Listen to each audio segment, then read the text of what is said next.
Movie time, and we're back again with movie time. Hey, everybody! Hope that you had a fabulous couple of days, and we're back again in a wonderful weekend. And we're here tonight to talk about some movie time. And here tonight we have my co-host Olaf. Hey, Olaf, how you doing?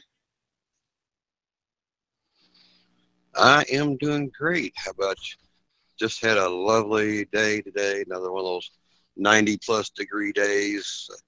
Uh, it's like grinding and welding most of the day. So, been a fun day in the great state of Indiana. Excellent. So you're roasting and roasting. You're doing a double roast. Roasting on the outside and Uh, roasting in there welding. it's like I got the auto tune thing going. Yeah, I said that you are roasting and you are roasting. Yes, yes, I was roasting. It's like roasting, and there's nothing like the smell of burnt metal and rust. Yummy. Well, and the rust happens when I'm grinding. It's so hot and humid and everything. I get the grinding dust on my arms, and then it starts to rust. It's that humid and nasty out. So,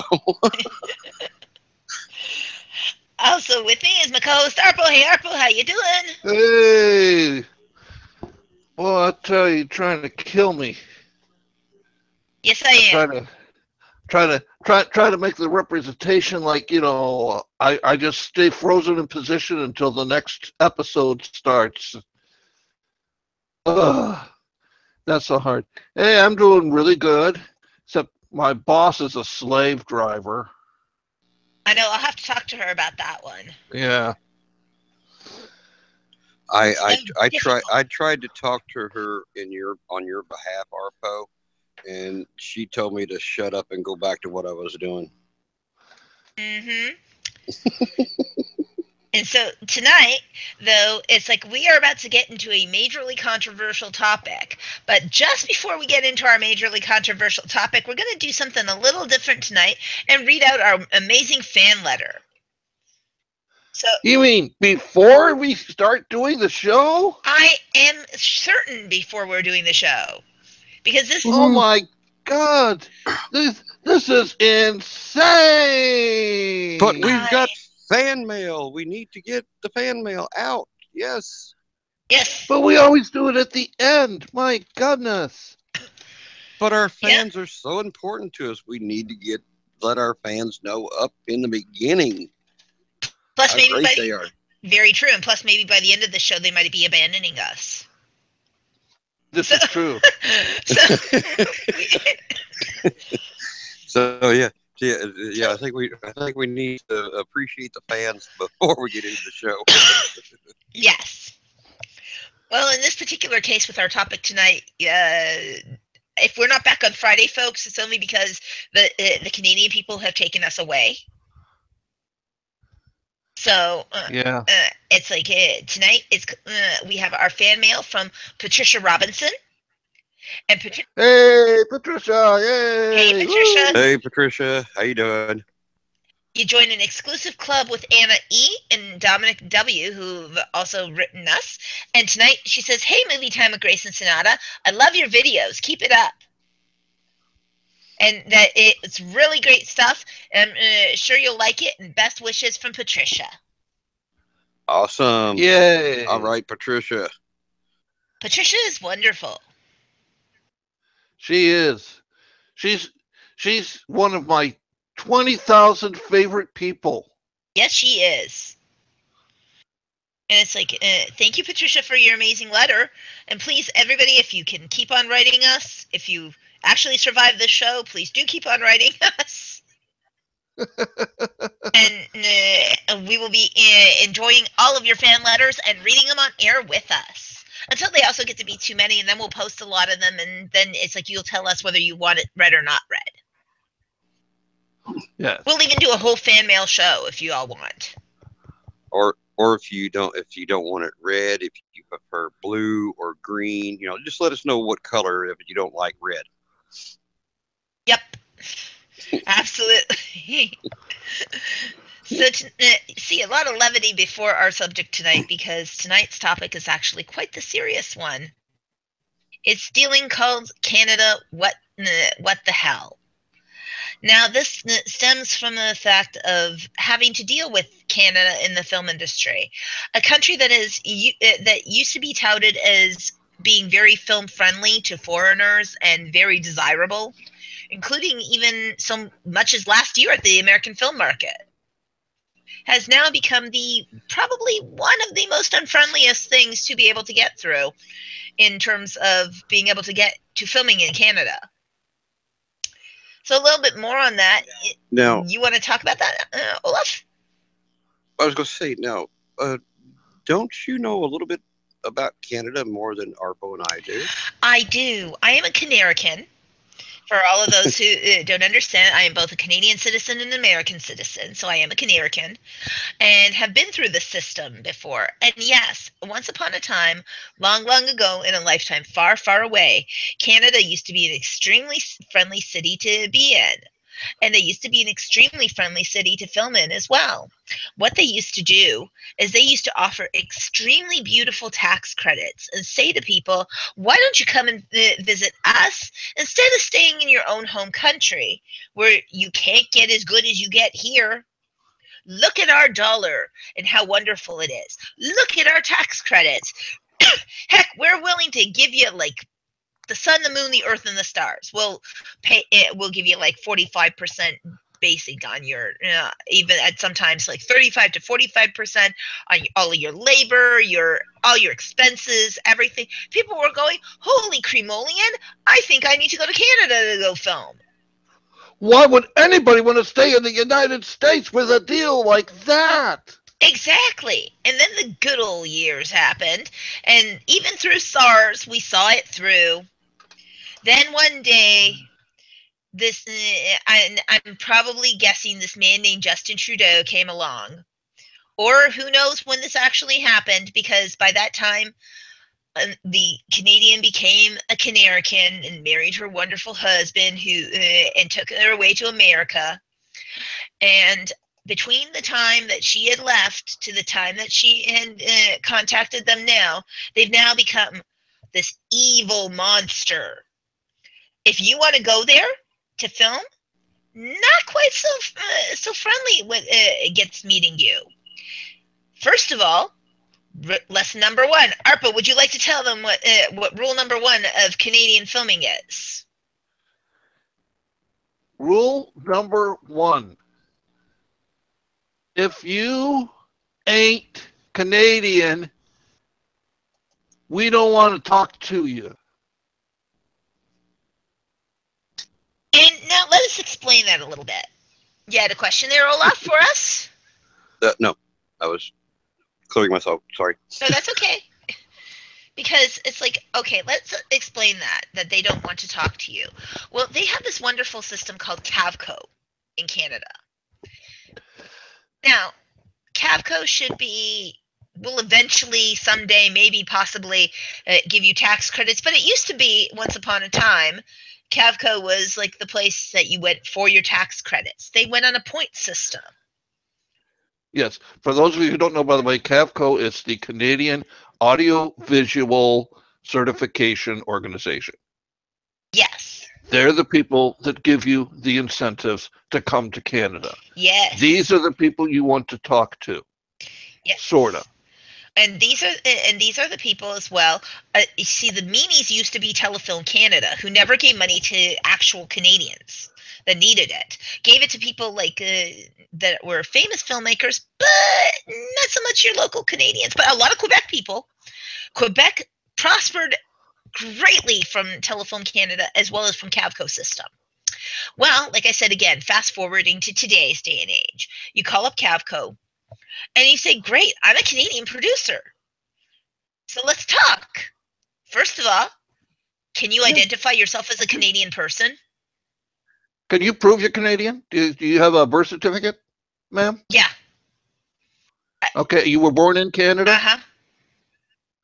Okay, all right. Well, that's good. That's good. So all your producers are Canadian then? No. What? It's like I have a co-producer who's an American co-producer. I have a co-producer. Oh no, you can't. Wait, no, whoa, whoa, whoa, whoa, whoa, whoa, whoa. You can't have an American producer on your film. What do you mean I can't Your have an producers American? all have to be, your, your producers all have to be Canadian. Now I'll tell you what we can do. If you can change that person's title, make them, let's say, make them an executive producer Or or an associate associate producer.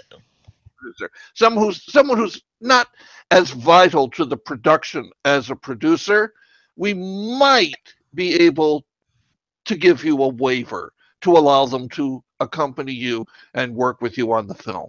However, part two to that caveat is you must be able to write an affidavit as to why you require this person to be your executive producer and have it proven that they are a vital part of your production, even though they don't take that. In other words, they want you to lie and then write a legal document that is not true, so they'll have it on file. Well, And That again, you lied. yes. And as we've said in many, many shows before we also continue, if Cavco wants to defend itself, or if any Canadians want to come on here, or anybody thinks that this is proven wrong whatsoever, absolutely be my guest to call Cavco yourself and be able to hear if there is a different answer. And I would love to hear the responses back for that. I really, really do. So, Olaf, what do you think that part two happened when we said, okay, also, your production happened that it's like they happen to need Canadian talent. What do you think that was the answer to that in your point system? It's like, well, it's like all your talent, pretty much all your talent has to be Canadian, or you don't get well, no, it. not not all of your talent. It's like, well, I'm sorry, your First main or characters, yes, one of your two talents has the got to main be characters, yes. Yeah. Canadian. Hmm. You see, let me explain it to you in a way that you can understand, eh? Hey, All right. First of all, your producers got to be Canadian. All of your producers have to be Canadian. Or wavered. Now, yeah, or a waiver. Um, that I mean, that's not getting into points or anything. That's just for you to even qualify to try for the Cavco incentive. right. Now, once we got that settled, now we get into the point system. Now, in the point system, your director, if your director is Canadian, that's 2 points. If the person who wrote your movie is Canadian, that's 2 points. Hmm. So, next, either your lead or second lead has to be one, and they have to be one of your top 4 highest salaries. Has to be Canadian. And that gets you 1 more point. Now that's 5 points. You only need 6. You need 6 out of 10, yes. So that leaves you with your director of photography, your music composer, or your editor Yes, your picture being editor. Canadian. Your picture editor. Yes. Now, here is also the thing with a lot of Canadian actors. We have a very lovely pool of talented Canadian actors. Olaf, can you name me 5 top-selling Canadian actors right now in the film industry that bring in box office dollars? It's like the brain just went dead. Arpo. It's like, go ahead, figure out 5 Canadian actors who bring in top box office dollars that you're seeing at the theater right now. That will convince a financier. Uh, it's like Arpo, help. You want to dial a friend? Yes, You I'm wanna- going to dial a friend. I'm going to dial Arpo. Huh. Okay, here, Arpo, he phoned a friend. Okay. What 5 Canadian actors are drawing box office right now? Will Arnett, Uh-huh. Jim Carrey, Uh-huh. Seth Rogen, Daniel Cudmore, Mm. Donald Sutherland. Okay. Those are the top 5, but you also have Yes. Kobe Smulders, Mike Myers, Keanu Mm-hmm. Reeves, Peter Cullen, Victor Garber, Tara Strong, Ryan Reynolds, Christopher Plummer, Dan Aykroyd, Rachel Yes. McAdams, Colm Feore, Jay Baruchel, Jason White, Evangeline Lilly, and Cameron Bright. But Okay. number 1 is Will Arnett, Yes. and he's Okay. at 5.13 billion total box office earnings. Okay. Now, how many movies that have been number 1 at the box office currently in this summer season have Will Arnett in them? Virtually none. Okay, so let's take number 2 person on that list. Who's the number 2? Jim Carrey. Jim Carrey. What was the last movie that Jim Carrey was in? Can anybody name that movie? What was it? Oh, I can't. It's like it's just right there. Mm-hmm. That rememberable. It's truly memorable. It was in 2016. It was True Crimes. Okay, Just last year. yes, does anybody remember True Crimes? No. But nobody remembers The Bad Batch either. But, hey, 2014. You can't tell me you don't remember Dumb and Dumber 2. Oh, Right. of course. Right. Yeah. Yes, it was a sequel, Dumb and Dumber. So, like I said, okay, let's go with this in terms of the vernacular of today is society. That movie Dumb and Dumber, Jeff Daniels has had a major run of box office before and after there. People have been wanting a Dumb and Dumber 2 for the longest period of time. Yeah. Although I'm not sure why, but again, I will digress on that with regards to it. It's like, and again, Keanu Reeves. The last movie he did was John Wick 2. What was John Wick 2's box office? Oh. My goodness, you're just making me hop all over the internet tonight, aren't you? Aren't you? Yes.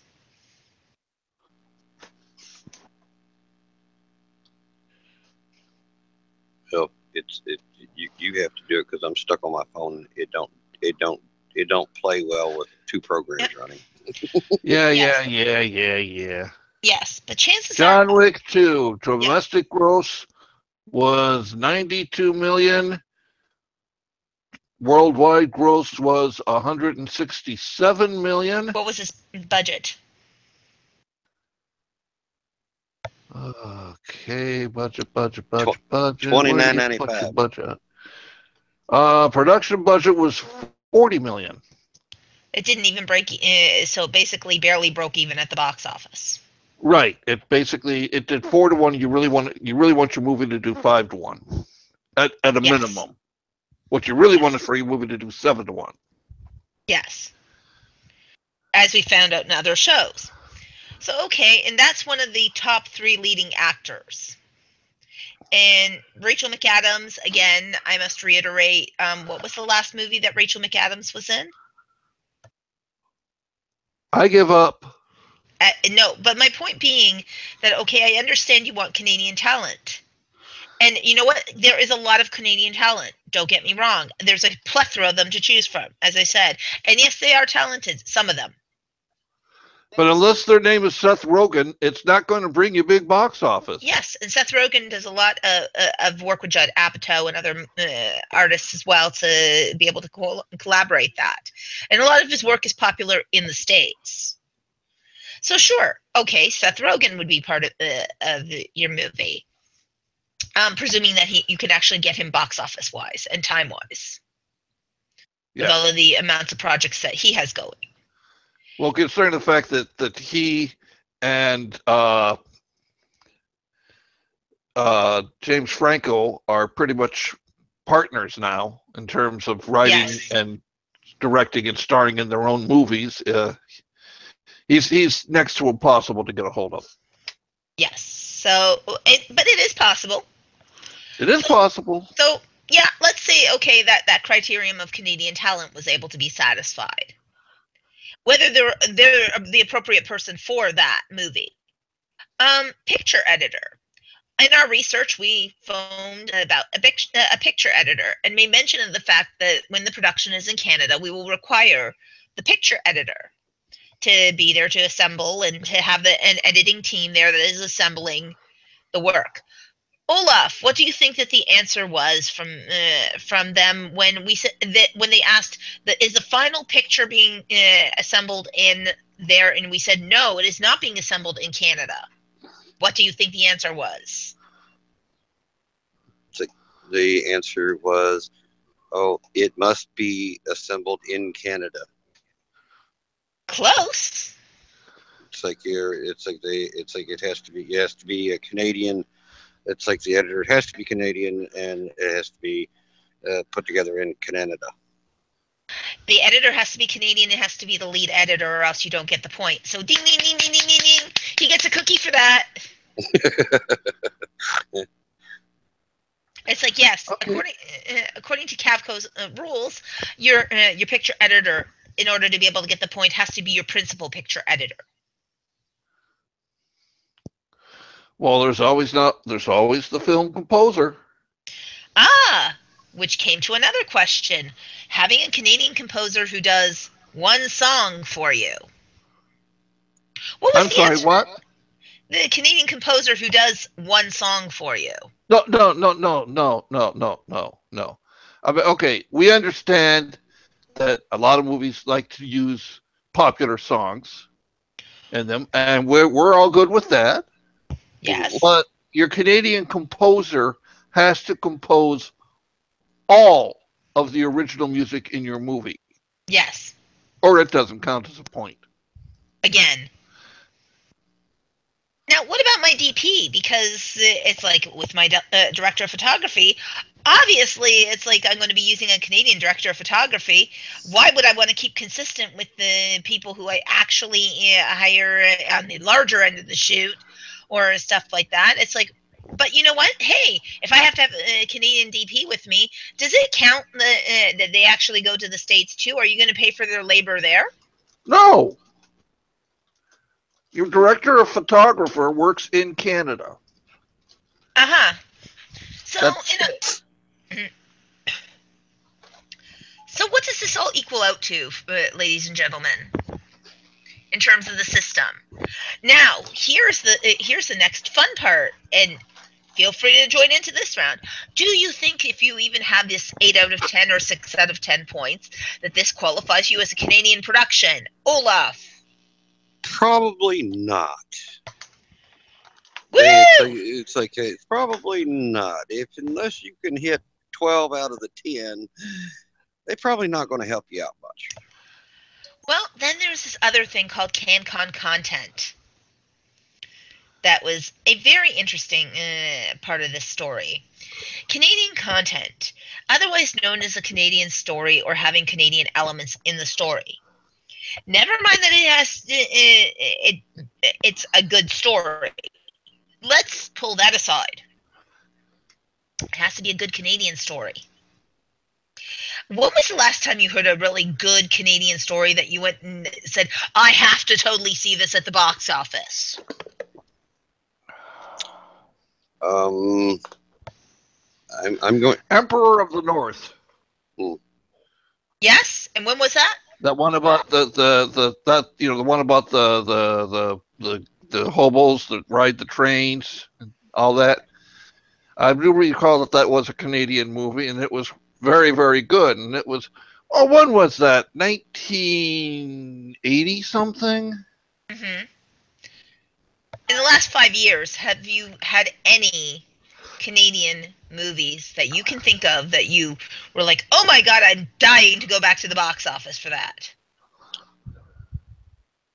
Well, I'd put it this way. If there were, I didn't know it was a Canadian movie. Yeah. There's only one movie I know of that was shot in Canada that was in like 1968 Mm-hmm. that I would want to see again. Okay. Oh wait, never mind. That was when I was there on vacation and I was fishing with my dad and brother on Lake of the Woods. Never mind, wrong kind of picture. Ah, That was vacation film. I'm sorry. yes. So, Canadian subjects are not technically extremely popular. Now, understand this as opposed to other Ooh, places. ooh, ooh, Go for ooh, it. ooh, ooh, Yes, go on. ooh, ooh. Arpo in the back there.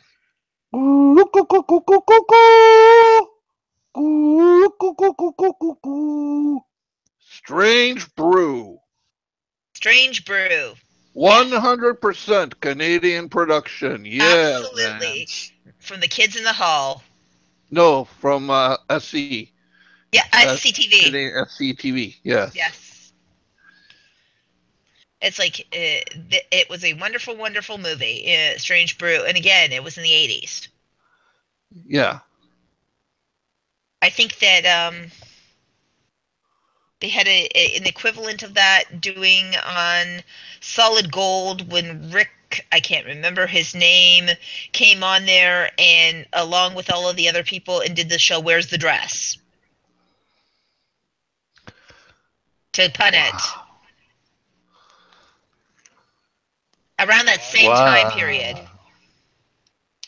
Hmm. But That's like, wow. yes. Really wow, man. And let's see, that was in the 80s, Yes. 1980s, and it is now what, 2017? 17. Mm-hmm. Hmm. So, couple of years since there's been any really good Canadian, 100% Canadian film productions. I will say one Canadian production that I was excited about and that did do fairly well for all of us who might know it, Bollywood Hollywood. Huh? Bollywood Hollywood. Nope. Not ringing a bell. Canada Keep going. Canada Indian co-production. Canada India co-production type Yeah, thing. still not ringing the bells. Yeah, guy lives in Toronto, wants to get married. It was one of the times I believe that we actually had for the very first time, and forgive me, her first name is Lisa, and I can't remember her last name. She's a wonderful Indian actress that was there, and it's like basically the storyline. I won't ruin it for you if you ever want to see Bollywood Hollywood. It was absolutely hilarious and very popular. Again, but most, you know what? Most Canadian films, in terms of Quebec, are very popular internationally. Why do you think that that's so? Why do you think that Oh, Quebec gets like the gold? I found a movie from 1993 that's a Canadian movie. That's popular? Well, it was my wife's favorite. Go for it. Indian Summer. Indian Summer. There you go. John Candy. No. No?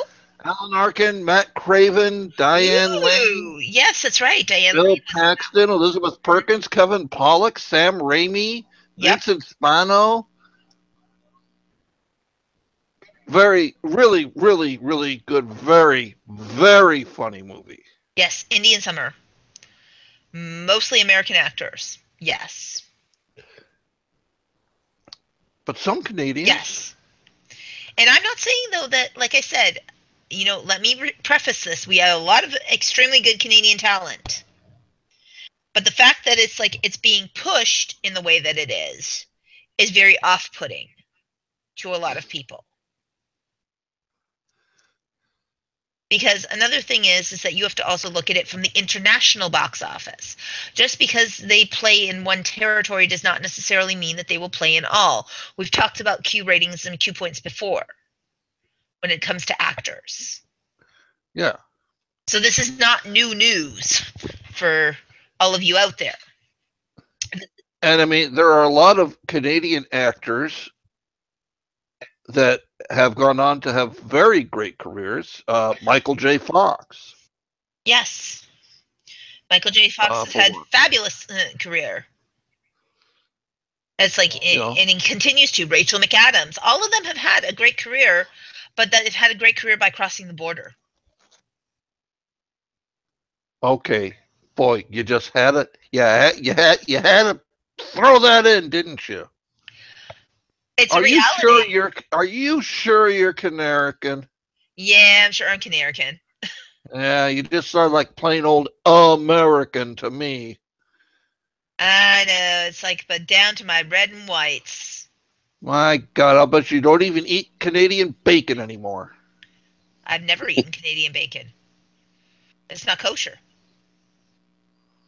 Wow. Pardon me. Calls herself Canarican, doesn't eat Canadian bacon. Come on. Hey, it's like a lot of people ate poutine.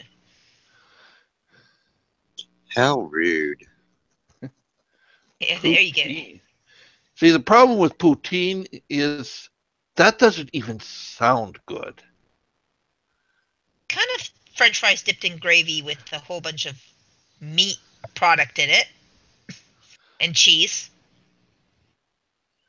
Oh, well, then I take it back. Well, I mean, that sounds good. Maybe Mm-hmm. that's what they should call it instead of poutine. But that is what they call it. But, somebody comes up to me and says, hey, you want some French fries and brown gravy with cheese and meat byproducts? I'd say, yeah, bring me some of that. Somebody comes up to me and says, hey, you want some poutine? I'd be like, you want a punch in the eye? Yeah, not exactly the wisest one, but it's a Quebec food. It's like, so yeah, a lot of people do eat that. It's quite popular. Like I said, in regards to going back though to our Cavco rules, the system is a little bit strict. Then they have this other thing called the provincial sales tax credit, I think. Yeah, Or that's a wampum one. yes. So basically, with all of that, with your Cavco tax credit, you're looking at about 25% Canadian on your Canadian spend. Let's translate that out into the calculated dollar of US spend, shall we? Yes, Okay, let's do that. let's. Peabody, what would be the result of this in Well, actual American dollar tax credits or international dollar tax credits? now let's see. Um, First we have to know the exchange rates for today. So, U.S. dollar to Canadian dollar. Ah! Now you see, here's the good thing about filming in Canada.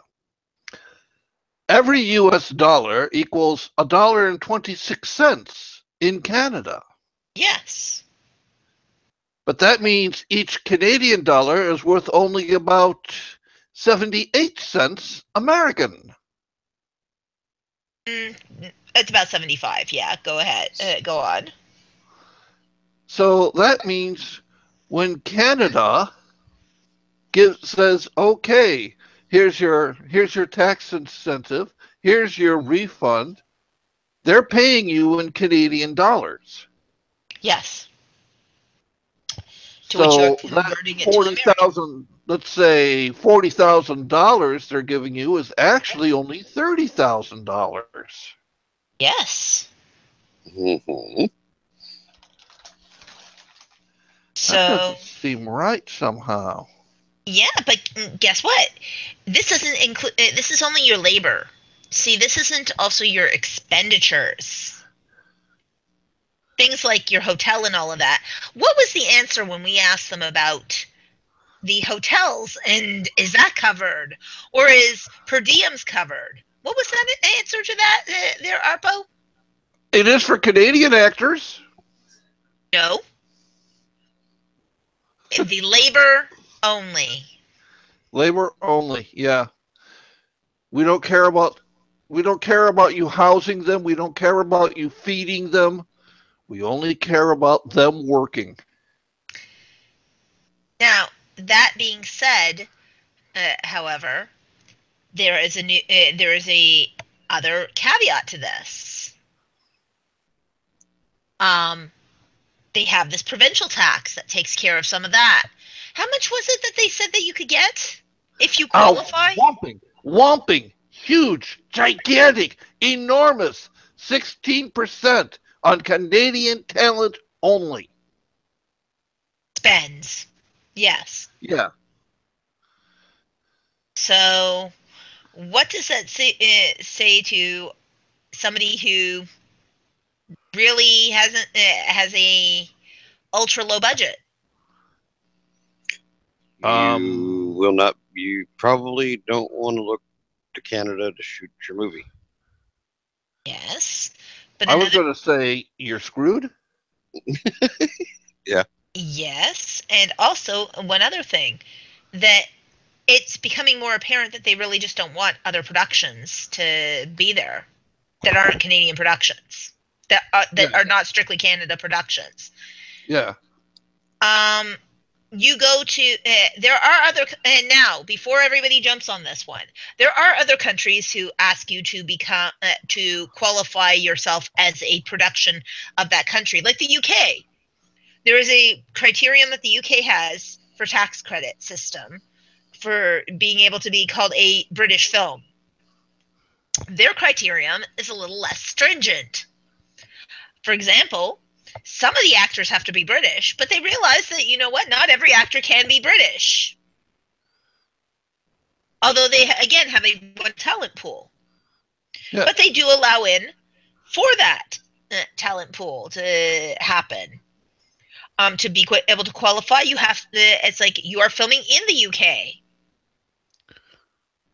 That would, well, that, you know, that would make sense. I mean, that doesn't seem like much of a requirement to me, that in order to get an incentive from our country, you have to actually film in our country.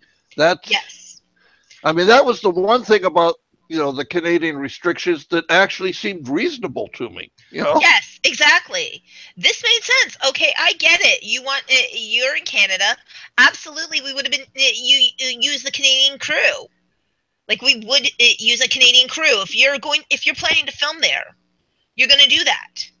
And I'm not talking about us folks, because we did this as for research for the show in regards to it. So it's like basically the reason why we're talking about this is as research for the show to find out for different tax credits, because everybody had touted till now how friendly Canada is and how great it is to be able to get those tax credits and film there. And to be 100% fair with Canada, that's how it was. Yes. At one time. As I said, being that I also worked in the Canadian guild system, I am a DGC member. It's like at one point in time, I was in my lifetime a DGC member. I love the guild that's there. Yes, they are a swell bunch of people. IATSE is wonderful there. NABIT is also wonderful there. The crews are great. This is not the fault of the crews. This is the fault of the government, who's keeping a lot of people away from being able to hire these crews, because they can't seem to get their act together about understanding that Canadian should mean, yeah, we use your cast, we use some cast, we use crew, but that shouldn't be the principle of it. And like I said, the worst one being, you have to identify yourself as Canadian. Really? Yeah. It's like, I'm sorry, do I have to wear red and white every single day? No, you have to wear a maple leaf on your head. That's all. That's all. And use A at the end of every sentence. A. And say a boot. You got to tell them what the movie's a boot. Yes. Okay, no, we shouldn't make fun of how Canadians talk. That's no. We'll leave that to South Park. Yes.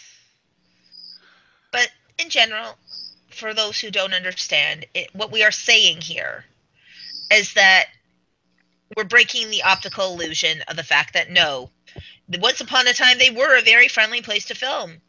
Yes. And we're not discouraging you from going there and filming again if you want to go through this pugilistic system, this pugilistic autocratic system. But realize that there is going to be hurdles, and that's what the show is about tonight. The majorest hurdle being the fact that it's like you have to have certain elements that are Canadian and stories that are Canadian stories. Now, what qualifies as a Canadian story is very interesting. That has expanded, funnily enough, over the years. So it takes more than a it's like a jar of maple syrup and a maple leaf to make it a Canadian thing, huh? Yes. It's like, and it's like a lot of people when they're thinking about Canadian stories, they think of things like, for example, the Native Canadian people. It's like, again, there are many, many Canadian stories, but again, it's like this. The idea of a Canadian story. What is actually a Canadian story? Isn't it just a story with people that happen to be in Canada? Yeah. Yeah. And it doesn't necessarily, I mean, well, obviously it's going to have some Canadians in it. Uh, the main characters don't necessarily have to be Canadian. Yes. And this is where it's like in the British system and other systems, they don't sit there and say they have to be this. It's like they also make exceptions. For example, if you want to tell a really good story, you want to be in a different country to film, but yet at the same time you are not using more than supporting talent, like Canadian actors and stuff like that. For example, if they were to use the system correctly and model it closer to the British system, they would find it that people would be coming to film there again, because it's like a British production is very good. What they did is they had a problem in 2007 Britain. They fixed it. People were taking advantage of the system and they fixed it. Yeah. They tightened up the reins, they qualified and quantified it to what becomes a British production. And more power to them for doing that. It means you can't just walk in with your crew and then because you're shooting there, it happens to be good. No, and like I said, as far as that goes, both you and I are on the same page. If you are like, okay, you have to use a Canadian crew, obvious. Thank you. For the Canadian part of the shoot, you have to use a Canadian crew. Yeah. Absolutely no problem with that. No. That's where the wrongness has come in, though. When you are saying that you can't, to the exclusion of using others that go along with it, that's where the problem is. Right. It would be different if they said, okay, because your actors are not Canadian, you don't receive the tax credits for those actors, but we supply you with that tax credit for the hoteling and everything else based on the fact that it's like you are using Canadian crew and other supporting cast. Not to mention the fact that, you're bringing money into the Canadian economy. Yes. With hotels, with caterers, with rentals of equipment. Yep. With use of space. You're spending a lot of money in Canada. Yes. So you're doing, but that's not good enough for them. That's where that's where we pull up short and say, wait a minute. How is that not good enough? Yes. Trust me, you call New York and want to film there, they're not going to ask you what country you're from. Or or any of the other cities in the States. It's like they expect, they want a good storyline. They want to know that you're going to use their local crew. No kidding. Yeah. Yes, because you're going to schlep your crew from one place to another place? No. You're going to schlep your essentials because you have to. Yeah. But sometimes what's better to do is you start off, like, for example, filming in Canada. If Canada worked in that system, you start off shooting there, and then you would have to carry your DP and essential crew with you, but then Canada would bear the load of it, of your travel Right. and your per diem rate. But they don't do that. Yeah. They carry strictly the labor rate. Yeah.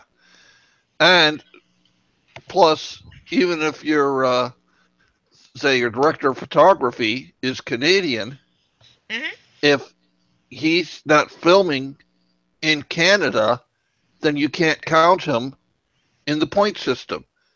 If you're going to use him to also film in America, then he doesn't count on the Canadian point system. Yeah. It's like, why? He's still Canadian. Yeah. He crossed the border. Yeah. He crossed the line. Yeah. Suddenly he's their problem now. Yeah. Right. Like there's a couple of things that it's like, and again, Cavco people of Canada, if you think that we're getting any of these points wrong, please feel free to come forth and correct us. Like I said, we are always open to that. Yeah. We have never said that we are perfect. But listening also as well, as I said, because there's no treaties between Canada and the States, is also a reason why you lose your Cavco point, your 2 points, if your producer is American. Yeah. That being said, what does Telefilm Canada do to help people raise money in terms of that? When do they pitch in on their own local people or the Canadian productions? If you're not from Quebec, we're not talking about Quebec. Quebec is its own separate little island. Yes. Which, by the way, they would wish that they were their own separate island. But for all intents and purposes in this conversation, they are their own separate island. By Quebec, we've tethered your freedom for right now. The rest of Canada, we're talking about. Well, you're the Canadian expert. You tell us, because I suspect it probably comes right about the time you decide you're going to make a Canadian production. Yep. Well, one of the things that you do as research is in the Canadian way. You go ahead and you phone Telefilm Canada. Well, first of all, you're very limited on to what funds that they will do. They come in as last funds and expect to be first out. One thing. Second, that's if you qualify as a Canadian production and if you qualify under Telefilm's rules. Telefilm's rules are very interesting.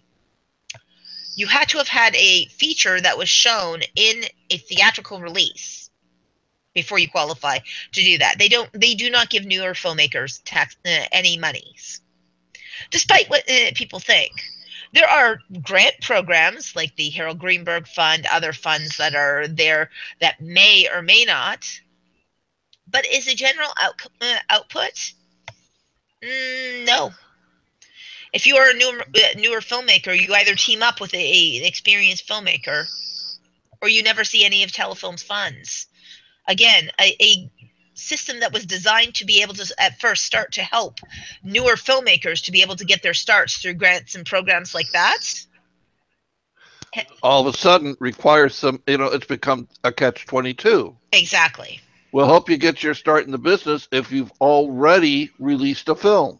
Yes, and already gotten your start in the business. Yeah, that's what I was like, wait, Yeah. if I've already released a film, then I've already gotten my start in the business. What? Exactly. And even then, that doesn't guarantee it because you have to have a resume that stands behind you. Yeah. So again, explain to me how this is a helpful system. Well, it's helpful if you're already a successful filmmaker. Yes, absolutely. David Cronenberg can go there tomorrow, go get money from Telefilm Canada, I do believe, still. Or Robert Lando and all. Robert. Oh, gosh. Robert. Oh, goodness. Canadian and Jeremy Podesta, all of these filmmakers that are there. It's like, you know, there are a million Canadian filmmakers that it's like, yes, who are established filmmakers that they again um, can receive those funds because they are established filmmakers. However, that being said, people who are newer to the business, I'm sorry, but you know that's not the avenue that they may have some grants, but they will not, and those grants will come in as last funding. So just in case anybody was wondering about what last funding is, that means when you've received all of your other funds, they come in with their swooping hero of last 20% or whatever. Here we come. Here's our white horse. Yeah, but did we? Here's the rest of your money. Yes, but did we mention we want to be the first ones out also? Yeah. You pay us back before you pay anybody else back. That's right. Even though we were the white knights who came in at the very last second. You just have to wonder what kind of devious, crooked mind would come up with a system like that just seems designed to cheat filmmakers. Mm-hmm. I suspected as much. Well, and like I said, there are grants that are done, a lot of different grants. However, that being said, also the amounts, how you deal with diversity. The one thing I will say, though, about Canada, in terms of diversity with grants, they are a little bit more generous with diversity. Yes, this is true. Like Bravo Fund will purposefully pick out diversity in order to be able to grant more funding. Yes. And Harold Greenberg as well. It's like it's not necessarily only because you're Canadian. It's because you bring something of a different point of view to there in terms of your culture, filmmaking, etc. Yes. So when you say they're generous with the grants, I mean, they'll what kind of money are you talking possibly with grants? 10,000. Ah, okay. They're not horrible. Some of them more, some of them less. But they do. When Yeah. you're a struggling beginning filmmaker, $10,000 is a big chunk of change. Yes, Yeah. that's a good amount if you're first starting out. Yeah. Mm-hmm. And to which I will also state as well, I am so sorry to also hear at this commercial break that Theater Books has closed down. Theater Books was one of the largest centers for books of the industry in theater, film, television, the arts, and they were closed down. Why? Again, not enough in terms of not enough sustainability and popularity in terms of sustainability, and that even though they were very sustainable, never once when I was in Theater Books did I ever see it ever empty. Yeah. God. See, you keep dropping these bombshells on me. Yep. Because that just makes no sense. It's much like it's like the writers. It's the equivalent to the. For those who didn't understand what Theater Books is, it's equivalent to the writer's store in California. Yeah. Yeah. Imagine if that closed down. If the writer's store closed down, it would have a devastating effect on the industry. Yes. And I have to believe that this has had a devastating or will have a devastating effect on the Canadian filmmaking industry. Well, in the long run. Absolutely, because it was one of the rare sources to be able to get the kinds of books that you would need for your trainings and stuff like that. Yeah. Yes, Ryerson has a beautiful library, so does Sheridan and other colleges, but it's not the same. They had books and things there that were extremely unique to the industry from popular writers. And a lot of mentorship. They had all the software there, like the popular ones like Movie Magic and also Final Draft, things like that, that you could just get from there. Yeah. Your software. You had all your Samuel French there. So it's really a loss that that has actually shut down. And hopefully someday there'll be a new theater books open somewhere, because it was just a beautiful place to be able to also learn the craft. You could they also very much advertised for the theater community, for the film community, things like that, for festivals. It was a real gathering place for the arts. Do you think possibly that since everything's going digital, that in other words, theater books, I guess they had things, actual hard copy books, right? Yes, as well as also it's like they did also have audiobooks as well. Okay. Is it possibly that since everything is going kind of digital, that maybe less people were going in and getting the actual hard copy books? Even to the day that I left to come to the States, last time I had visited theater books, it was packed, person to person, because it's the only area that you could find the actual actual books that were not textbooks. So it was kind of interesting, and just a really different kind of atmosphere when you walked into theater books. So yeah, it is possible the digital age could be phasing it out, but they could have probably upgraded with the digital ages themselves to add digital books. But let's face it, nothing feels better than the physical book in your hand. Right. Yeah. And if you're trying to learn your craft, you have to learn it in this exact same way that people taught it. And they learned it themselves with a physical book in their hand. Yeah. It's like I could digitally show you how a camera works. I can virtually show you how a camera works, but if you've never held one to film with. Right. And I don't know. It just it's nice that you can digitally download a book, but there's still something about that turning each page and that just gives it a more. I think it's that touch, smell, feel, brain connection that actually having to turn a page to go through the book versus taking your finger and swiping left or right to flip pages. The actual page turning, I think it helps to you know imprint it in the brain better. It's a tactile thing. Yes. See, touch, smell, feel. It sticks with you better than just the digital form. Yeah.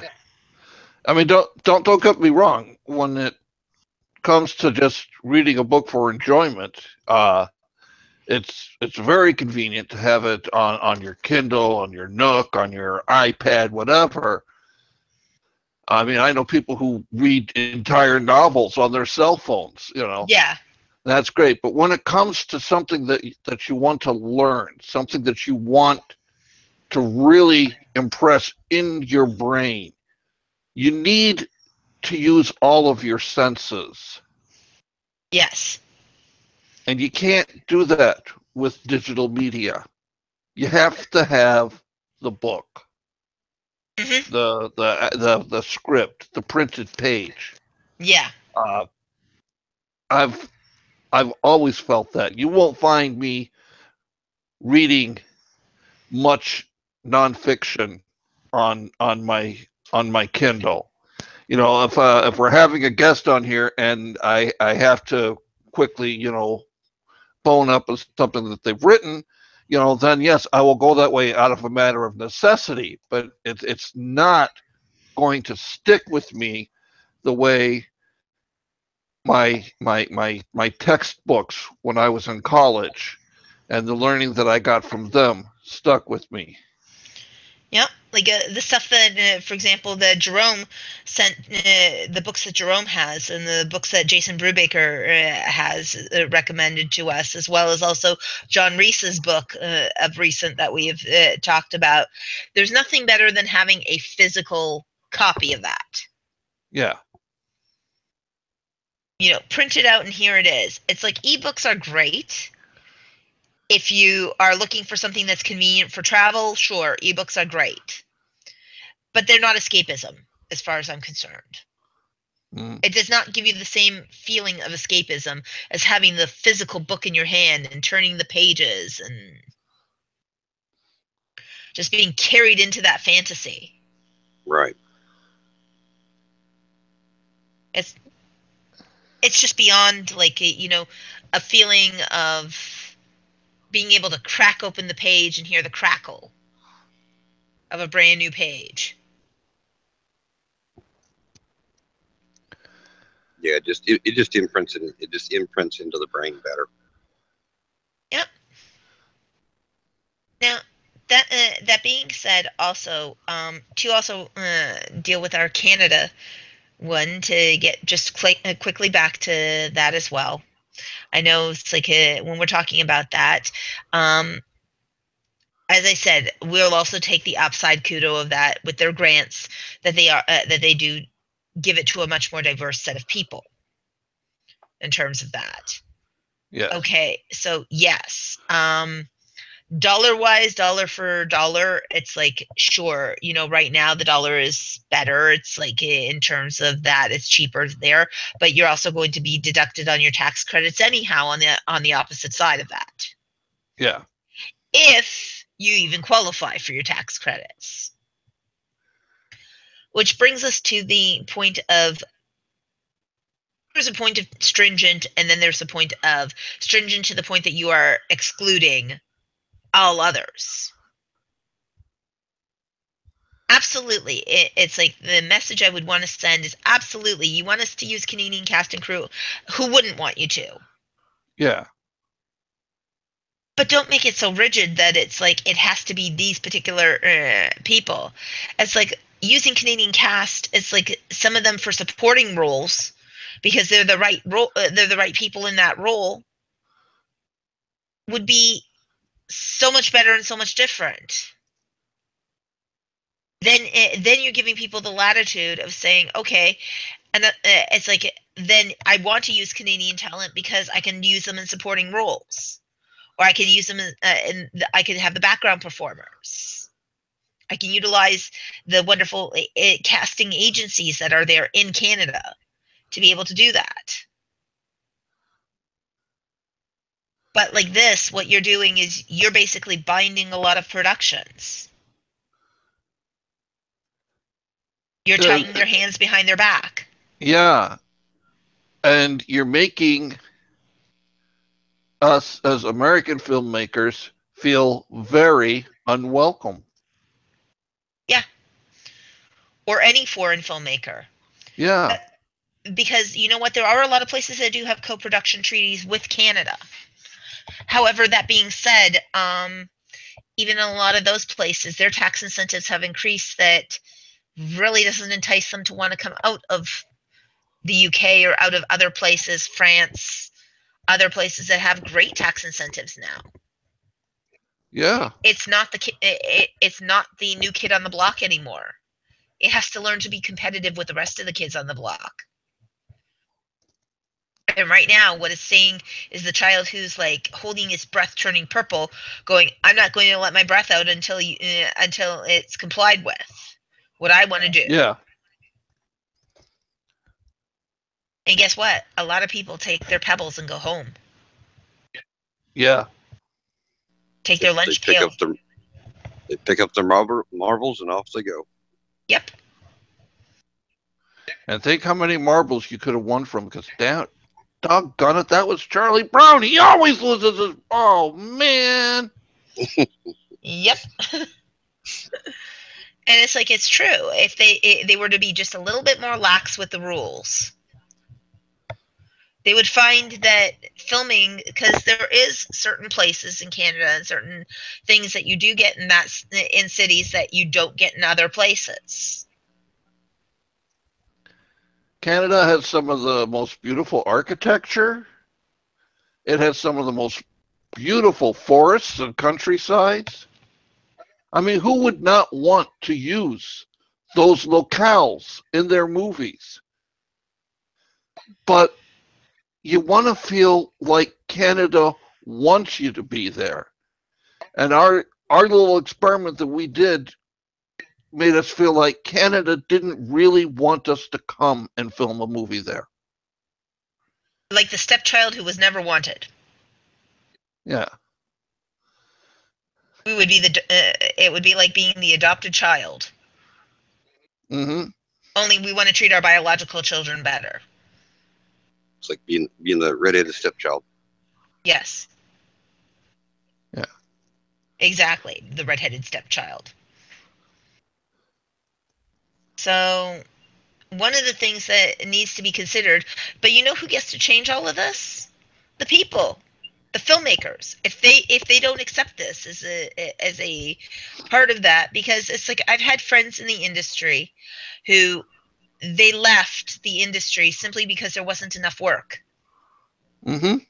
And they were like, we see all of these films that are being done, why isn't there a whole hell of a lot? There was a time when our guild lists looked like the desert of films being filmed there. It was like you'd maybe have a few core people who were working, and the rest it was like birds chirping.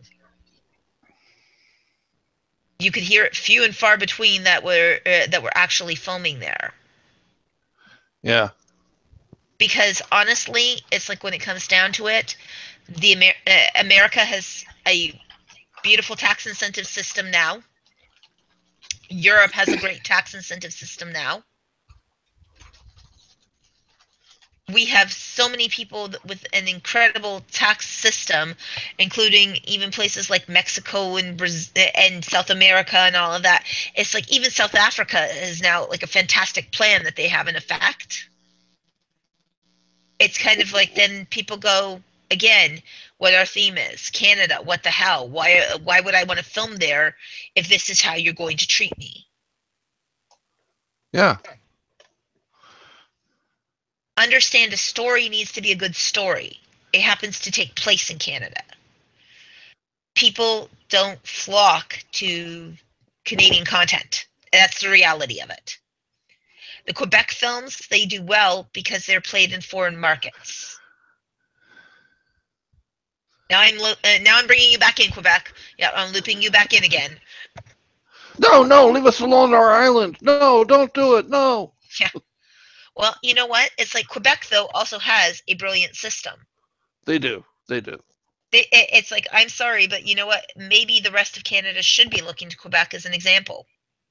They do great stories when they're there in terms of that. Their filmmakers are very creative people, very artistically creative people, and have created an incredible niche in the industry.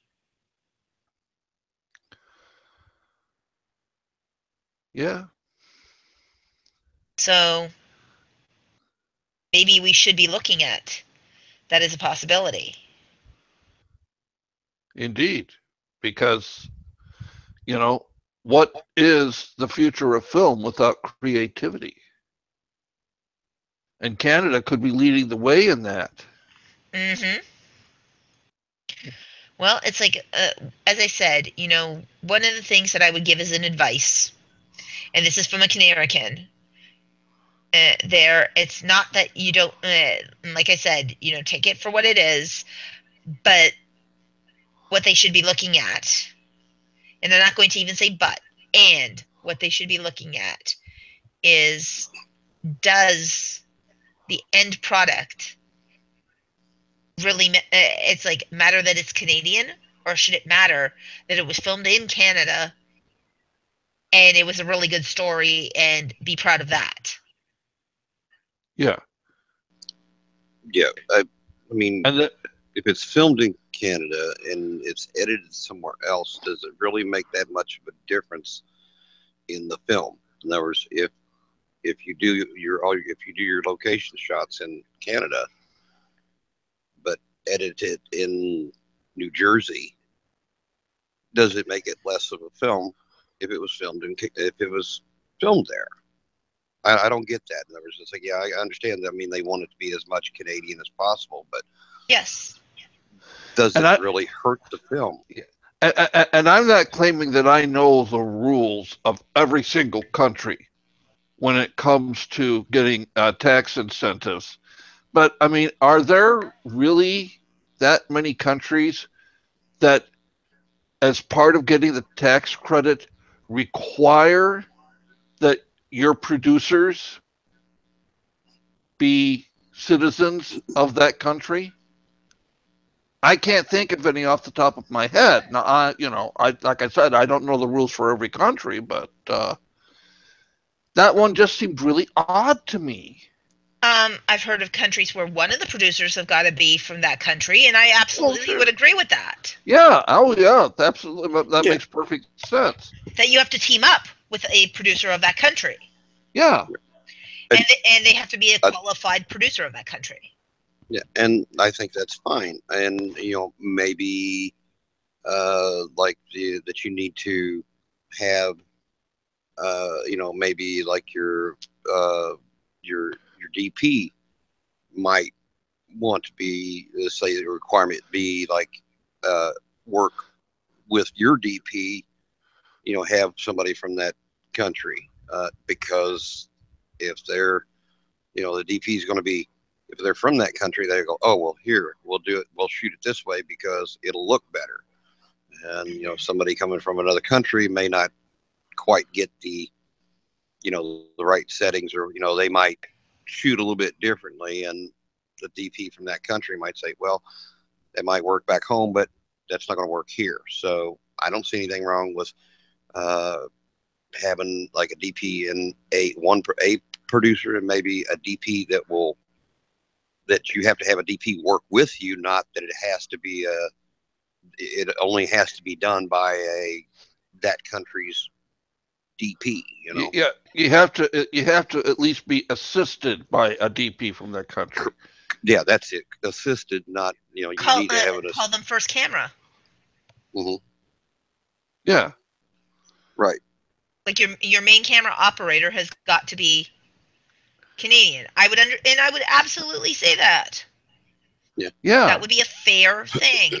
Instead of putting it as Yeah. your DP, your director of photography, put it as your camera op has to be Hmm. Yeah. Canadian. And I Right. mean, and any country is going to require you, is going to say, well, you have to, uh, a large portion of your crew, your tech crew, your teamsters, whatever, your scenery crew, your painting crew, uh, has to be, citizens of our country. Well, of course they do. Yes, Right. You don't go into somebody's country and say, but I don't want to use your people. unless you're Disney. But that's no,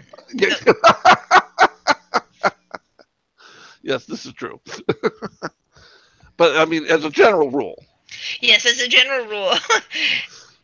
Well, and that only makes sense because, you know your actors and stuff that you're going to have, you have, 10 or 15. Let's say it's a fairly big production, and you might have your main actors. You have five, let's say six, that are main actors that you want, and then you'll use local talent to fill in the rest. But the rest of your crew, like your grips and all that other stuff, Mhm. that's 50 to 75 people maybe that you're going to have. Do you really want to bring 50 to 75 people from, you know, where from, you know, whatever country you're in, No, because then you have to to the other hotel country. them, you have to travel them, you have to hotel them, you have to per Exactly. diem them. No, because, Exactly. and this is the whole thing of where we approached in our conversation with them, is we said, yes, we'd be even using a post-production crew to do the assemblies for the shots, because you need to have them quasi mixed down, at least to be able to see your daily rushes with your sound and picture for the day. So they'd be doing the assembly at the post-production facility, but they wouldn't be doing any final cutting. The Right. assembled, Which makes sense. yes, which all the daily assembled footage then would be sent over to your post-production facility to be categorically hauled over and done the actual editing on. But apparently that's not good enough, having just the assembly of the rushes and stuff like that, where that's again very stringent, because that gives at least 3 to 4 people other jobs to put together for the rushes. Yes. Right. It at least gives one main editor and a supervising editor a job. At the very least, it's a 2-man work, because somebody has got to check with the quality control, make sure that it's like one of the people are like like putting the clips together into a logical order. It's like, doing all of the takes, doing your breaks for you, all of that stuff. Another one has to be signing on the timings on the with the sound recordings as well, and synchronizing it Yeah. for Right. you, so that when you're watching the rushes the very next day, and for all of those people who don't understand what rush is, it means that the footage that you did yesterday, that you get to see it the next day. For those who, during the time of 35 millimeter, you had to process it overnight. In today's digital age, not necessarily do you have to process it overnight, but you have to be able to make sure it gets digitized onto a hard drive so that you can actually see it, and that the sound and the picture is synced to one another. Right. And So that's, that's not as easy as it sounds. So, no, because they are, they are still two separate tracks, even though yes, it's digitized. So they do Right. have to be synced, and that's tricky. It's as tricky as it was when they used to have to actually splice the movie soundtrack onto the edge of the film. yes. And it still has to be just as precise or everything, or else you're going to be sitting there going, oh god, it's like, and they are not there to cut any of the footage. They're there to assemble it so that you can look at the next day what you shot, to make sure that it looked good, if there's any continuity errors, if there's a shot that you want to make note of for your post-production crew when the footage is taken over to your final post-production crew. If you say to them, hey, I want to flag shot number 6 on here, take 6, because I thought like that was a really good one, can you pay super close attention to that one? Right. Yeah. Or, you know what, make And sure could that you you don't please use not shot use? 2. Yeah, please do not use shot 2 where he had a little bit of snot dripping out of his nose. Please don't use that one. Exactly. Or the sound sounded really off Yeah. there. It's like it sounded like we hit the windsock. Yeah. Or this shot that had boom all over it in the shot. Please, like, can we not use that one? Unless we use, Unless you're doing Dark Shadows. yes, or you need cutaway, where it won't Yeah. even You be don't want noticed because it's a flashed off shot. yeah, you don't want to hear this in the soundtrack when you're trying to do something. You don't want to hear things like that. Yeah, exactly. Yes. So I'm not even going to ask what that was. I'm just because you know me, my brain goes to the gutter. So yeah, but these are the kinds of things that you really, really, when you're looking at it, it's like that's talent that needs to be utilized in Canada when you're or in any country that you're filming in.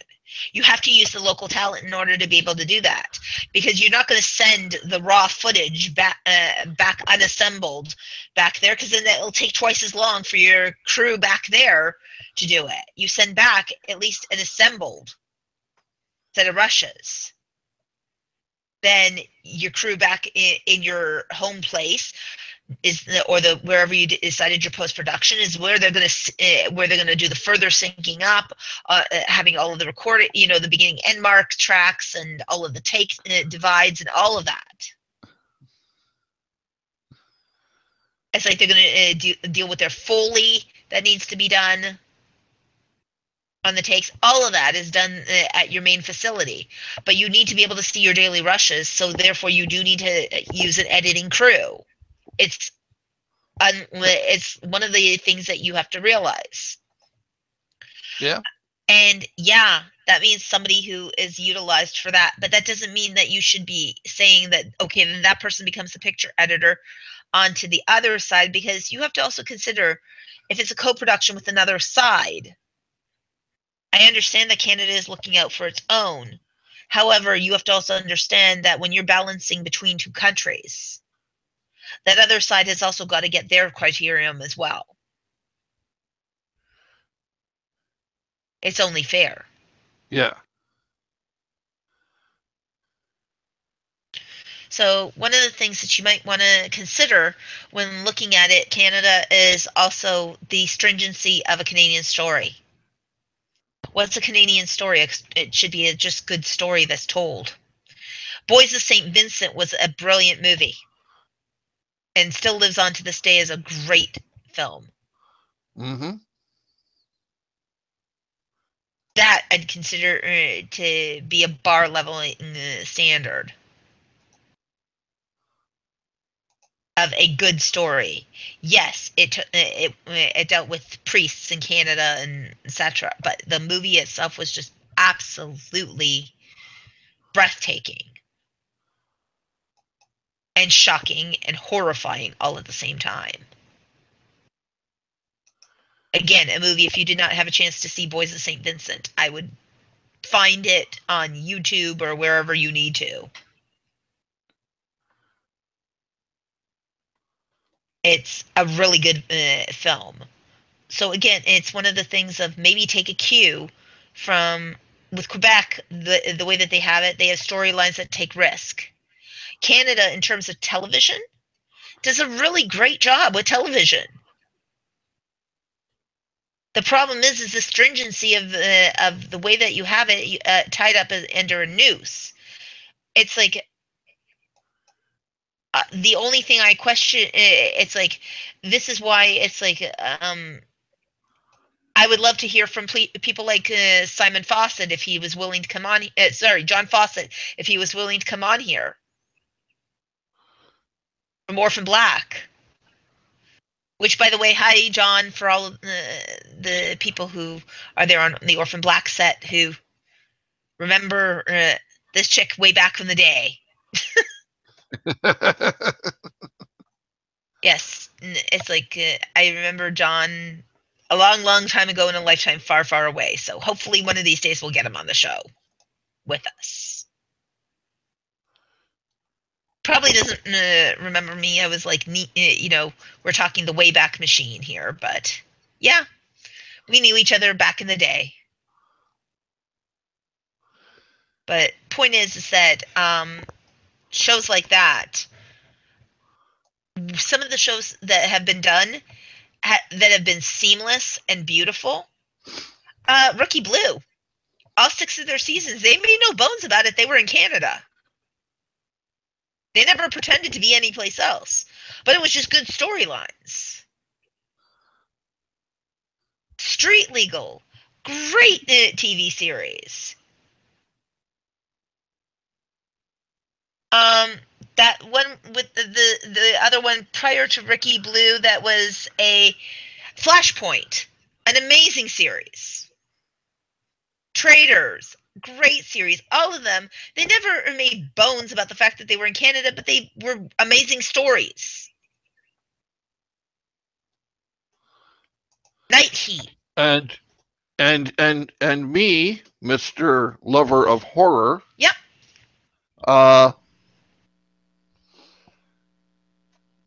Now I can't think the name. Oh, Forever Night. Thank you, Forever Night. A great TV series that was done there. And again, Absolutely brilliant. And you wouldn't realize it was a Canadian production yes, Canada does because television right. yes, It's like it really is just. It's like a lot of shows are just as good as the American ones. Even Sue Thomas FBI, it was about a deaf FBI agent. For those who can't remember. So, in other words, okay, curiosity question: with all the restrictions and everything on filmmaking in, say, Canada, if you went to them, say, "Hey, I have this really good TV series I want to do," would it would all the restrictions and everything be the same for a TV series as it would for a movie, or would there be a difference? and as a matter of fact, you want to hear the really insane thing? Hmm. All those hoops that we talked about that you have to jump through for a movie, Uh-huh. you have to jump through those hoops for every episode of the TV series. Oh Yes. my goodness. Okay. Yes. So they don't even make it easy if you wanted to do a TV series. No. No. They Hmm. actually make it harder. Right. Yeah. Especially if you have to go through that for every single episode. Yep. Every Wow. episode must qualify, or you do not get it. And Mm-mm-mm. and once you lose it, you do not get to get it back again. Yep. So So, you've got a 12 episode series, hmm and you get through to episode number 6, and then they go, oh no, the rest like 7 and 8 don't qualify. And like, well, that just wipes out your whole series because 7 and 8 are the crucial turning points of the whole series. hmm Yeah, pretty and, much. and what they pretty much also say is that at that point in time, then it means that you're not going to. It's like going to get the rest of your series, and they could even backpedal on all of the episodes that they did approve. Yeah. And all of a sudden, you're not getting anything. Mm-mm-mm. Yeah, it just doesn't sound like they really want to have the film or TV industry in Canada anymore. Yeah. And It, now, at the very beginning of the show, you mentioned a certain governmental person that you felt was partially to blame for this. mhm. Who was that again? I believe it was Justin Trudeau Okay. Now, I'm not trying to or start. Mike Harris. It could have been the previous his predecessor. Well, I don't want to start any any kind of false rumors here, Uh huh. but just they're never in the same place at the same time. And you look at the nose, and you look at the chin, and you look at the ears. I mean, that's obviously a wig. So look at the eyebrows. I'm just saying, you never see them in the same place at the same time. Hmm.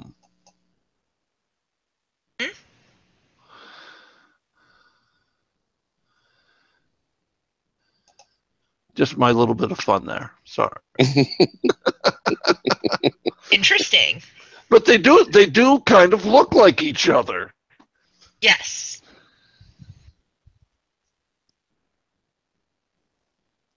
And what our whole thing is, and like I said, as part of this episode that we would like to extend the lesson to is we are not dissing Canada.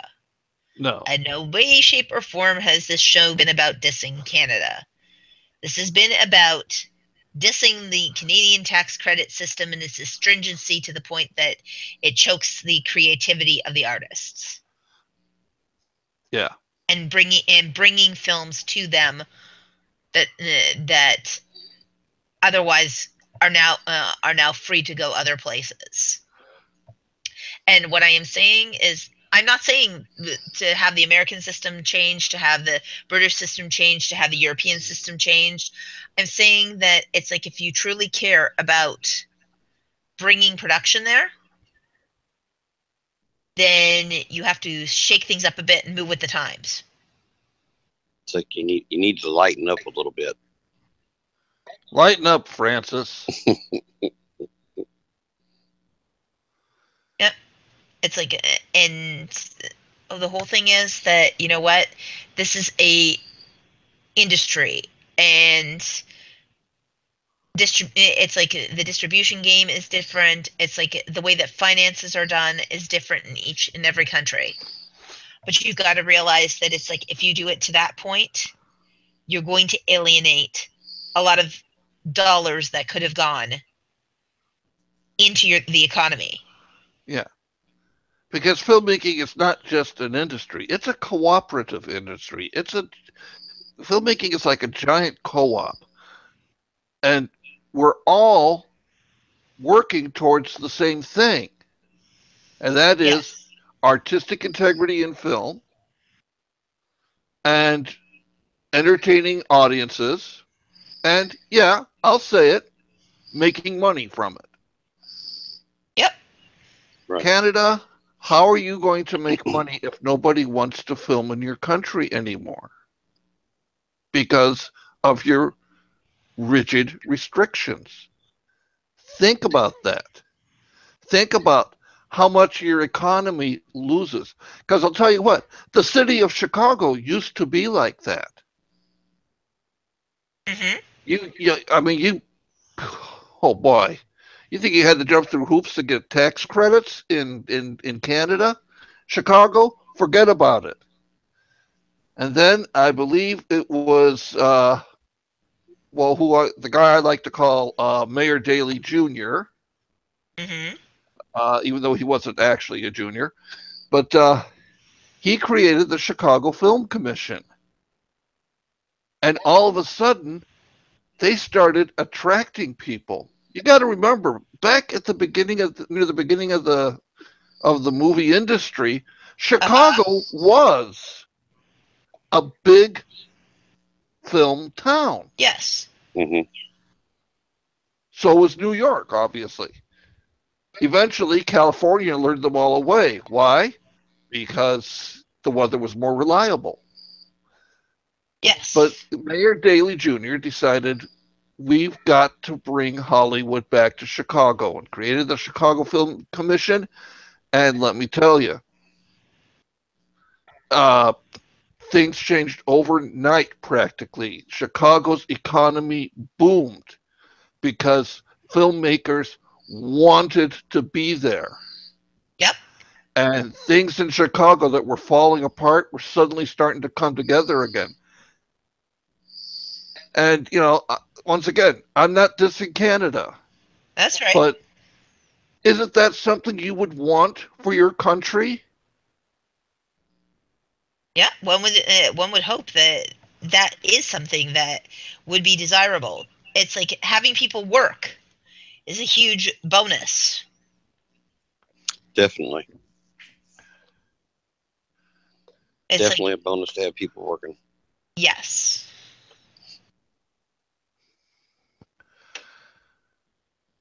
So there you go. Okay, that was.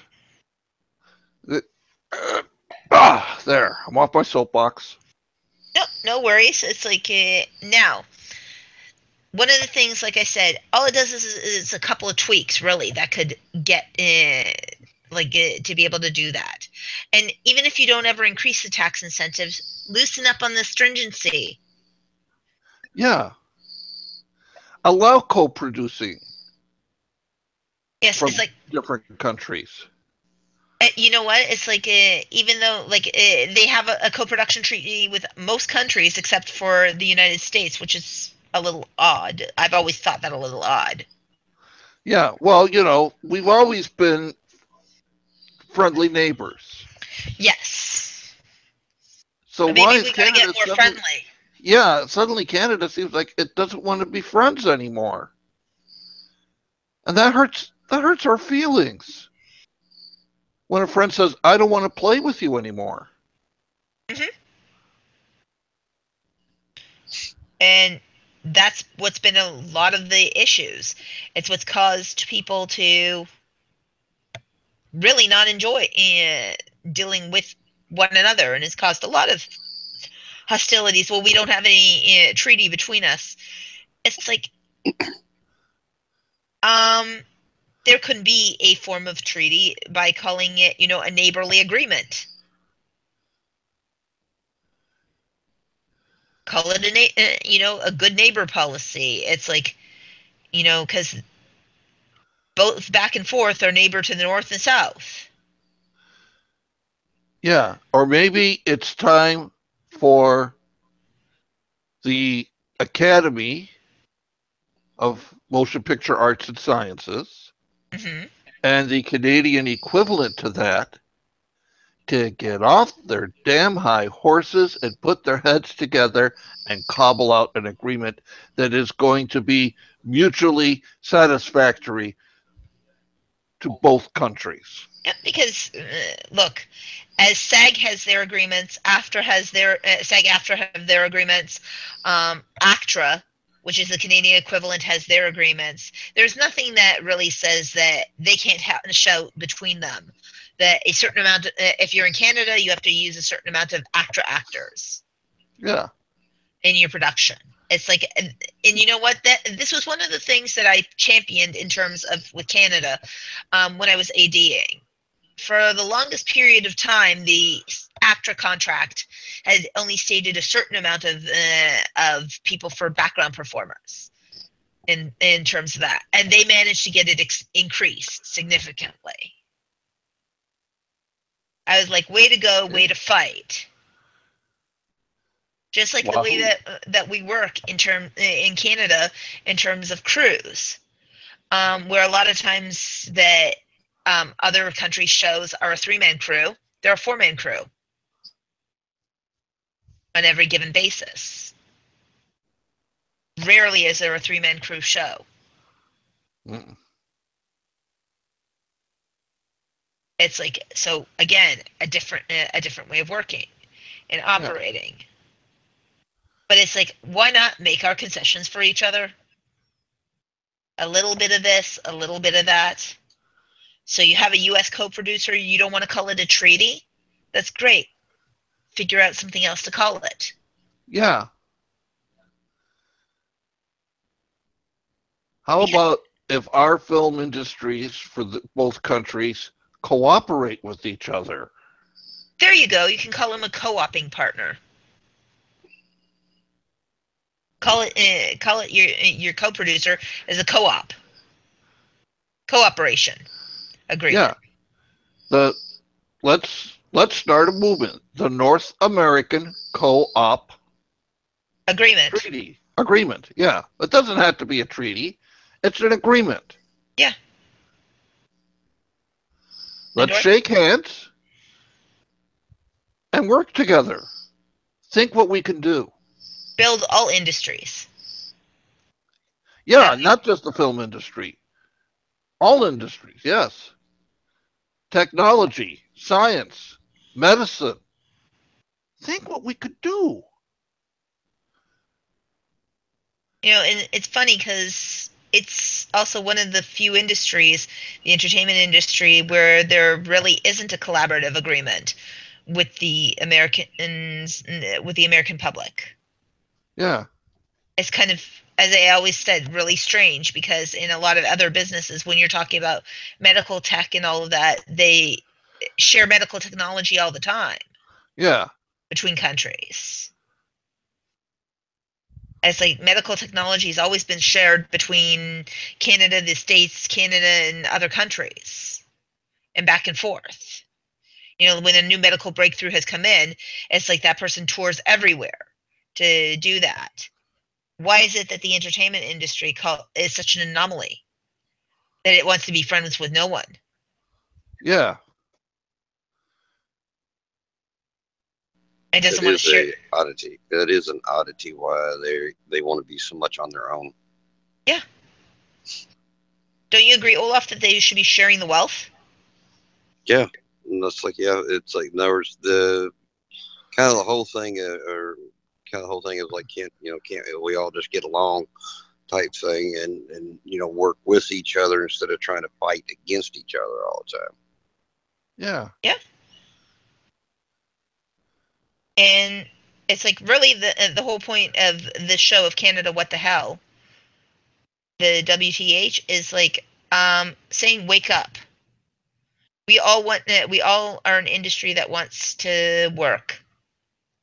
It's like Yeah. it is an economic time that we all want to get jobs done and get it working. Our industry gets better if we all share collaborative ideas and share what we know. And we do it every year at the AFM. We all get together there. We're all friends at the American Film Market. We're all friends at the festivals and everything like that over the years. Then why when people come to TIFF, the Toronto International Film Festival, they come from all over the world. Then um, why shun them when they want to actually film in the country that they're coming to visit, Yeah. or make it so difficult? It just doesn't make good business sense to do that. No. If they were just less stringent. If you said, great, when you're in Canada, you have to have your crew be Canadian. Absolutely. I'd 100% sit there and say, yes, other than the essential elements that have to travel with you, because there are certain ones that do have to travel with you. Everybody Yeah. else could be Canadian. So if you said 90% of your crew except for essential, like your crew except for your essential elements, and we determine if it's an essential element, has to be Canadian, nobody'd balk at that. No. Right. No, Because it's like, yeah, like I said, it's not going to be and but for them to say, oh well, no, it has to be this, and it has to be this, and it has to be this. No, you're putting too many rules in here to make it even worthwhile even doing. yes, it's Yeah. and unfortunately, what it does is then when you pair it with the low amount that the tax credits are now at, because they significantly have dropped them. Yeah. And that's fine. Yeah, That's fine. Lower your tax credits, into your incentives, if you feel like you need to do that. That's okay. Nobody's going to bitch about that. nope. But But then don't lower it and then make it even harder to get it, right. You because that's just downright unneighborly. you were going to say, Olaf, lower your expectations as well. Then Right. Yeah. It's like, yeah, Yeah. that, yeah, that's, yeah, he Arpo covered that. I was going to say, yeah, don't, if you want to lower, like he said, you want to lower the incentives, fine, do that. But don't make it three times harder to get the incentives. That's just, that, again, that's just poor business. and the second one I would say in terms of advice, if I had to give advice for that, is what, maybe start looking to your future filmmakers. They wouldn't leave the country if they were actually incentivized to stay. Yeah. No, if it's like, you know, if you want it to be, if you want to put all these restrictions and all this stuff on it, and it has to be Canadian, this everybody has to be pretty much all Canadian. You want to, us like, if you want to, get, make it an all Canadian production to get the incentives. You know, Actually, in a way, that's okay. But if you're going to do that, you know, Canadian filmmakers say, okay, you know what? If it's all Canadian, everybody pretty much, 98% of the production, or even 100% of the production, if it's mostly Canadian, you know what? We're going to give you Hmm. instead of 25. You want to get the movie industry to and get Canadian it's like writers and directors and producers and everybody more, wanting to do films. Give them a better incentive. Hmm. Lower the incentive. Lower your tax credits, your percentages for the out of the country people, but lower the requirements to be able to film in Canada. Yeah. But if it winds up being an all Canadian production, hey, well, we want you to succeed. We want more Canadian films out there. So we're going to give you 10%, 15% more than what we're going to give an American crew. Yeah. Yeah, because otherwise, hey, you know what? Chicago, the average incentive is 30%, and Hmm. they don't care if you're American, Canadian, Czechoslovakian. They don't ask that. They just care that you're going to use Chicago labor and you're going to use some Chicago talent, Yeah. and that's really all they care about because they know that you're bringing economy into the city with you, the restaurants, the hotels, and who doesn't want to go shopping? Hmm. Right. Catering companies that cater for the show, That's craft right. service. Transportation companies. Hmm. The hotel industry, it's a win-win-win situation. Yeah, Because I think Georgia. That's like around it's like around Atlanta and around Atlanta and that area. Hmm. They've got some really really good Yep. tax credit incentives for if you come there to film. Yes. And so, like I said, you want more Canadian films? Give a 100% Canadian film company Yeah. better incentives, yeah, better tax credits. Yes, and also realize that it's like if you are expendituring, give them. It's like by using local talent that they don't have to do. It's like you can also say, okay, fine, we won't. Even if you are giving something like that low amount in terms of spend amounts, incentivize in other ways. yeah. And again, we're not trying to. What we're trying to do is say that Canada and the U.S. are still, friends and stuff like that. Make sure that the industry is doing that in a smart way. Right. Yep. So, that being said, we hope that we've educated you a little bit on why we say, in terms of Canada, not exactly the friendliest place to be filming. But Canada, we love you. Yes.